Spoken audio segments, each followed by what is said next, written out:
पण मला प्रश्न सोपे विचारले. हो. मला आयुर्वेद येत नाही फार. आयुर्वेदाचा आधुनिक काळामध्ये हां प्रचार प्रसार करण्यासाठी हां. काय उपाययोजना करावी? खरं म्हणजे माझ्या मते शिबिरं घ्यायला पाहिजे. पण खेड्यापाड्यात जर आयुर्वेदाचे पंचकर्माचे आम्ही 100 शिबिरं घेतली इथे बरं. मी असताना, आणि पंकजने त्याच्यानंतर 150पेक्षा जास्त शिबिरं घेतली. त्या शिबिराचा खेड्या लोकांचा फार चांगला उपयोग. आणि त्यांना कधी दिवाळीचं तेल लागत नाही. आम्ही त्याला तेल लावून शेकतो तेव्हा म्हणतात ही आमची आज दिवाळी आहे. बरं. इतकं एका शिबिरामध्ये 700 ते 1500 केसेस असतात. हो. आणि त्याच्यापैकी साधारण 550 ते 600 पंचकर्म आम्ही करतो. बरं. एक बस्ती दिल्यानंतर लगेच उपयोग होतो. बरं वाटतं त्यांना. ते म्हणतात हे तर कोणीच केलं नाही. आणि वाफ बीप देतो आपण. त्याच्यात औषधं फुकट असतात 7 दिवसाची. आणि औषधही ते मी प्लॅनिंगने बसवलेले आहे. किंवा इतके 10 रुपयात किंवा 7 दिवसाचं पंचकर्म वगैरे झालं पाहिजे. पण आम्ही त्यांना तेही पैसे घेत नव्हतोच. कारण इथे लायन क्लब आणि रोटरी क्लब आहे, हे आम्हाला पैसे देत होते. त्यामुळे आम्हाला शिबिर घेणं सोपं झालं. अजूनही त्यांच्याकडे भरपूर पैसे पडलेले असतात. पण आता मी काही करू शकत नाही आणि मग पंकज काही त्यांच्याकडून पैसे घेत नाही. पण तरी शिबिर चालू आहेत. आता विखरण म्हणून आमचं गाव आहे राहण्याचं, तिथे शिबिर झालं देवाच्या मंदिरात. 350-400 लोक आले. त्यांच्यानी 150 लोकांचे पंचकर्म केले. फारच छान चालू आहे काम.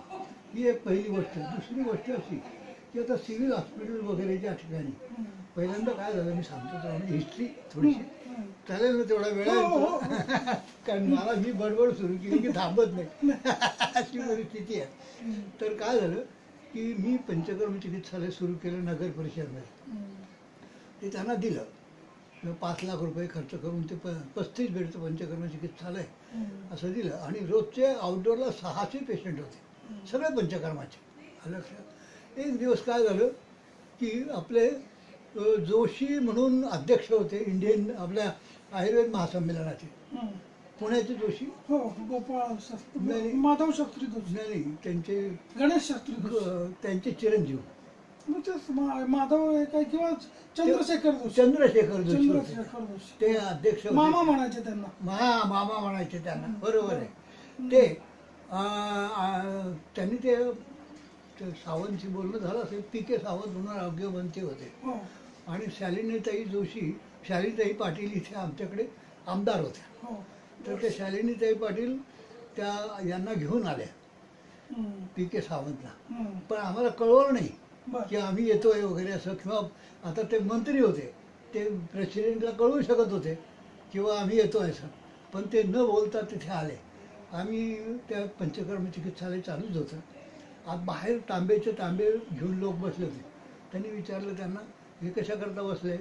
तर म्हणे हे वमनासाठी बसलेत. ही बाकीची दुसरी लाईन आहे ती विरेचनासाठी आपल्या बस्तीसाठी बसलेली आहे. आणि मग अशी व्यवस्था आहे. मग त्यांनी विचारलं तुम्हाला किती बरं वाटतं. म्हणे फार बरं वाटतं. आणि महत्त्वाची गोष्ट म्हणजे त्याला रेट किती. 1 रुपयाचं बस्ती, 1 रुपया विरेचन, 1 रुपया रक्तमोक्षण. त्यामुळे त्यांना फारच आश्चर्य वाटलं. इतकं हे झालं म्हणून त्यांना आनंद झाला. पण मध्ये मग माझ्या केबिनमध्ये आले सगळं विचारल्यानंतर. मी रक्तमोक्षण करत होतो. म्हणजे तुम्ही हे काय करता. म्हटलं रक्त अशुद्ध असतं आणि त्याच्याने रोग होतो. काढून टाकल्यानंतर रोग कमी होतो. सगळं व्यवस्थित समजून सांगितलं. त्यांनी थोडा वेळ बसले 5-10 मिनटं. आणि मग म्हणे तुमची काय अपेक्षा. म्हटलं मला काही अपेक्षा नाही. खरं म्हणजे मला पगार फार कमी होता. 150 रुपये पगार होता. मी त्यांना सांगू शकलो असतो की मला अशी परिस्थिती आहे. बाकीच्या लोकांचा पगार वाढला, माझा आणि पण मी गेलो नाही तिथे. माझ्या नशिबात जेवढं तेवढं माझ्या घरी मिळेल अशी माझी खात्री असल्यामुळे मी काही त्यांच्याकडे मागायला गेलो नाही. पण त्यांनी एक काम फार चांगलं केलं. विधानसभेमध्ये स्वतः ठराव मांडला की BMS लोकांना 25% जागा मिळायला पाहिजे. पहिल्यांदा 25% जागा त्यांच्यामुळे मिळाल्या. नाही तर जिल्हा परिषदेमध्ये ते BMS लोकांना घेत नव्हते. कारण काय असतं की ते ऑपरेशन करू शकत नव्हते, कुटुंबनियोजनाचा प्रचार करू शकत नव्हते, एपिडेमिकमध्ये उपयोगी पडू शकत नव्हते, असं त्यांचं म्हणणं होतं. खरं म्हणजे हे सगळं त्यांना काही किरकोळ ट्रेनिंग नाही होऊ शकलं असतं. पण त्यांचा भयंकर विरोध होता सगळ्या लोकांचा. इथल्या धुळे सिव्हिल हॉस्पिटलची भानगड अशी झाली की प्रत्येक सिव्हिल हॉस्पिटलमध्ये एक भाग आहे पंचकर्माचा पाहिजे असं त्यांनी ठरावात म्हटलं होतं. त्याचे पैसे मंजूर केले. ते पैसे यांच्याकडे अजूनही घेत आहेत. पण त्यांनी वैद्याला मध्ये प्रवेश दिला नाही. अशी परिस्थिती गंभीर आहे. ते खुर्ची टेबल सुद्धा नाही अशी परिस्थिती. मध्ये काय आळा करायला लागले की लगेच हे झालं.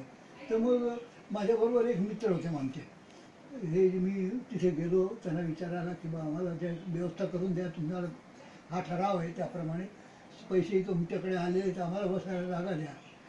तर त्यावेळेला ते सिबी सर म्हणे की we don't believe in this, will not do anything असं म्हटल्यानंतर मग काय करणार नाही का. तर त्याच्यात मधुकरराव चौधरी हे त्यावेळेला कुठेतरी सभापती वगैरे होते, ते इथे आले. तर ते आमच्या मित्रांनी ते मधुकरराव चौधरींना सांगितलं किंवा तिथे ते सिव्हिल हॉस्पिटलमध्ये पंचकर्माचं उघडू देत नाही, काय करावं. ते म्हटलं हे पा आमच्या पंचकर्माचं काम चालू आहे, जेव्हा ते प्रभावीपणे चालेल तेव्हा आपोआपच हे घेतील, तोपर्यंत मला काही त्याची गरज नाही किंवा मला कोणाकडे तक्रारी करायची नाही असं मी सांगून त्याला बंद केलं. पण त्यावेळेला मात्र हे 25% लोक घेतले गेले आणि तेव्हापासून मग आपल्या BMS लोकांना नोकऱ्या मिळायला लागल्या. नाही तर जिल्हा परिषदेमध्ये नोकऱ्या आपल्या याच्यात मिळत नव्हत्या.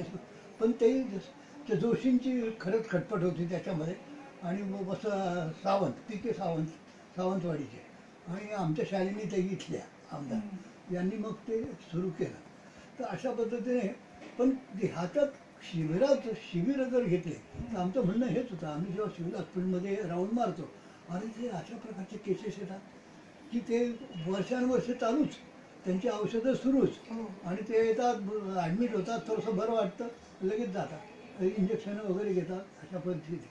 आणि आम्ही पाहिलं की जर समजा आयुर्वेदाने आपण चिकित्सा करायची सुरुवात केली तर आम्ही अशा पद्धतीने तर त्याच्याकरता सिव्हिल हॉस्पिटलमधलेही लोक आणि इतरही लोक असे आमच्याकडे 650 लोक रोजाना आउटडोअरला होते आणि 35 बेडचं भरलेलं हॉस्पिटल आणि 2-2 महिने नंबर लागलेले असायचे. अशा पद्धतीने छान काम झालं. पण त्याला एकच मार्ग आहे, तर हे आपण या वरच्या लोकांशी भांडून काही त्याचा उपयोग नाही. आलं लक्षात. आपण आपलं काय आहे हे सिद्ध केलं पाहिजे. आणि सिव्हिल हॉस्पिटल आम्ही चालू शकतो. सगळ्या प्रकारच्या त्या ठिकाणी शाखा सुखप्रसूती आहे, ते आपल्याकडे लहान चिल्ड्रन स्पेशालिस्ट, चिल्ड्रनचं आपल्याकडे किती मोठं चांगलं हे आहे. तर अशा पद्धतीने जर एक शाखा उघडून वगैरे सगळं एक हॉस्पिटल सुरू केलं तर ते आपोआपच घेतील असं अशी परिस्थिती चालू आहे. पण ते हे करण्यासाठी कोणीतरी आता पुढाकार घेतला पाहिजे. बरं आयुष्य लोकांशी मी बोललो किंवा असं अशा पद्धतीने चालू आहे, तेव्हा काही मदत करा. पण काही त्यांच्यावेळी कोणी हालचाल करत नाही असं दिसतं एकंदरीत. त्यांनाही गरज नाही. पण हे राजकीय स्तरावरून होण्यापेक्षा तर पेशंटच्या स्तरावरून झालं तर मग तो जास्त चांगला उपयोग आहे. शिबिरामध्ये इतक्या लोकांना बरं वाटल्यानंतर इतकी गर्दी आमच्याकडे पंचक्रम चिकित्सालय आणि चांगलं काम झालं. 93ला मी रिटायर झालो तरी पेशंटची गर्दी सुरूच होती. अशा पद्धतीने खूप चांगलं काम झालं. आणि हे प्रॅक्टिकल काम जास्त महत्त्वाचं आहे. नुसतं लेक्चर देऊन भागणार नाही. कारण आयुर्वेद हे जे आहे ना हे लेक्चर देण्याची भानगड नाहीच आहे, प्रत्यक्ष करण्याची भानगड आहे.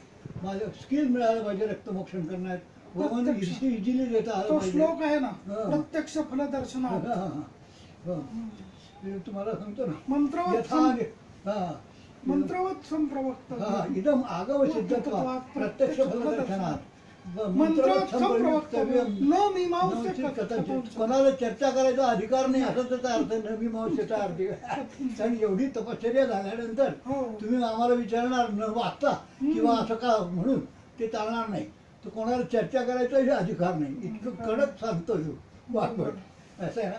तर अशा पद्धतीने जर समजा आपण प्रयोग केला की शिबिरं घ्यायची, त्याच्यानंतर सिव्हिल हॉस्पिटलमध्ये परवानगी प्रयोग करून तिथे पेशंट जास्त येतात हे महत्त्वाचं. त्यांना जर चांगली चिकित्सा मिळाली तर ते आजूबाजूचे लोकही म्हणतील ना की यांना इतका खर्च करण्यापेक्षा हे सोपं आहे.